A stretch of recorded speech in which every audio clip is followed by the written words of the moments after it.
Coming to you for another video in my series regarding the Starlink Better Than Nothing beta. I just want to talk a little bit about some of the stories I'm reading from across the many beta users that have had access to the system now, and what they're saying and experiencing from the program. Reports on the internet, this website here, PC Mag, published an article November 10th. We've got rural people that have very limited options for internet, very expensive options, very slow options, just more of a pain to use the internet under their old system, old providers that they had, and now they've been able to switch to the Starlink system, and just what a change it's been for them. Interesting story here out of Montana, one of the beta testers, as well as Idaho, reporting just that it's transformed the way they've used the web. This guy in central Montana, where he pays $120 a month for less than a megabit a second download speed, and it's the only provider in town, so it's like his only choice. He's got no other option. So the system freezes up. Streaming videos isn't really possible. It can take an hour to download a low quality video just from YouTube. And so he just goes to the local library and downloads his videos to watch later, because his home internet that he pays $120 for a month is basically unusable. But now with Starlink, he's getting 170 megabits per second. And so, of course, he's got all kinds of Netflix and YouTube, and it's so easy with that. He's paying less for the Starlink and getting 100 more than 100 times faster internet than he previously had. And so now he's probably just going to cancel his account with his old provider. So basically he ends up spending about $500 for the equipment, a one-time cost, and the $99 a month. So he's just ecstatic with the program. It's a game changer. These people out in rural areas, they just don't have really any access to something that's even usable. Some users, they have a inexpensive upfront monthly cost to get a little bit of internet, like $20, but then they pay per gigabyte, and sooner or later they're up over $100. The month isn't even half over, because they wanted to stream or download a game or whatnot, and they've spent their $100 for the month, so they end up switching their internet off for the rest of the month, because otherwise the bill will just continue to go up and up and up.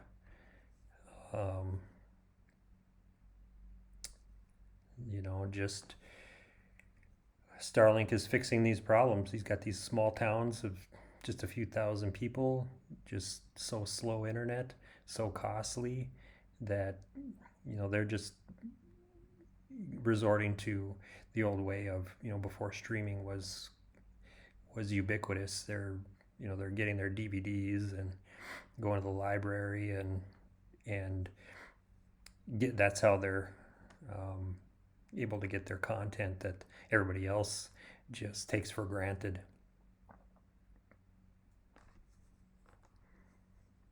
So that's how it's working in rural areas.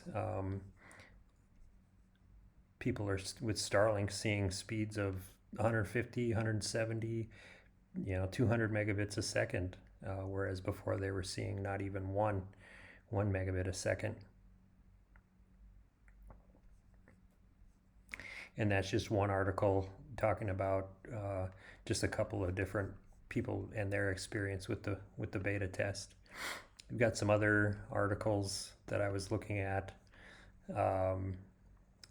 it hasn't been a perfect start, but people are enthusiastic and impressed with the system. Again, we were told it's better than nothing, and to expect brief periods of no connectivity at all over the first few months. And so, you have to temper your expectations a little bit. But for the most part, people are getting huge bumps in their speed where they had none before. And they are able to consume their content and enjoy, movies and games and big downloads and with very little latency and just be able to open up the internet and get online and get about your business quickly.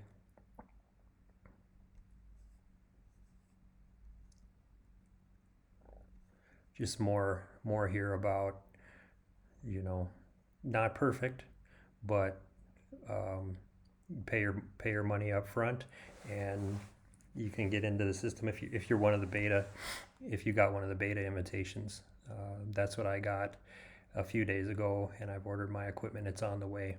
Basically, right here, beta invitations have gone out just to select areas. You're talking Idaho, Maine, Michigan, Minnesota, Montana, North Dakota. That's where I'm at, is North Dakota. You've got to be in one of the northern states between um, certain latitudes.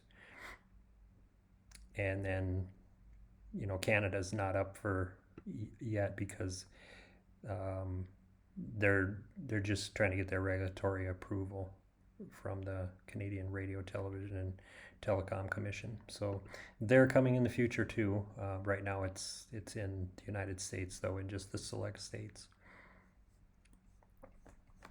The next article I saw was, from Business Insider, and it's from Elon Musk's kind of perspective. Is what are their challenges right now? Is that $500 upfront cost, nearly $600 to basically get online, let alone the $100 a month for the service.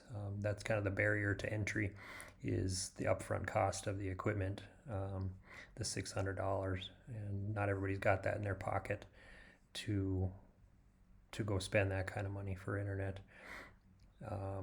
If you want the system to be just widespread adoption, you're going to have to get that cost down.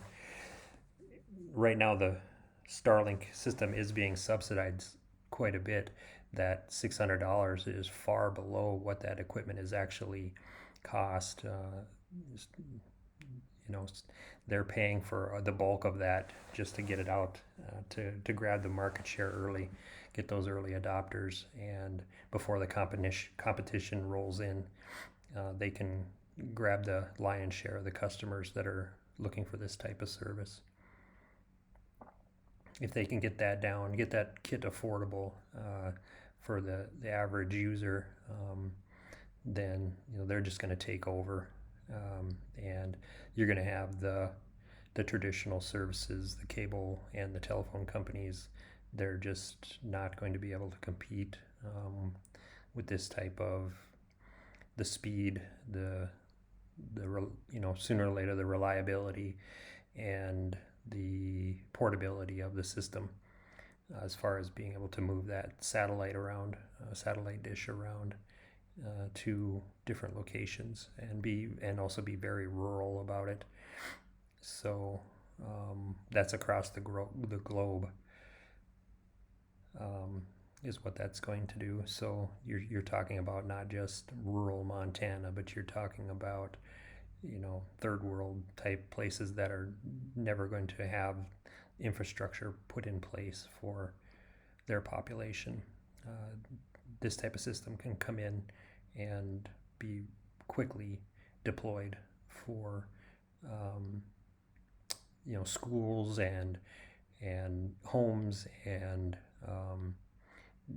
just medical, and run the gamut. Businesses can get up and running with world-class internet anywhere in the world, and not just in wealthy countries. So just keeping an eye on kind of what the industry is moving. It's moving fast. There's going to be, just a big change coming forward in the next months regarding availability of this type of internet, and what we're going to be seeing as far as world-class internet to the masses. Just wanted to touch base tonight, let you know what I'm seeing. It's simple, just reading online what's going on. I'm seeing a lot of questions come up in the groups, and we'll probably be having some talk about those too as more information comes up, more questions, more comments. Remember to like the videos and subscribe, get notifications when I post new videos so you never miss one, and we'll see you soon. Thanks.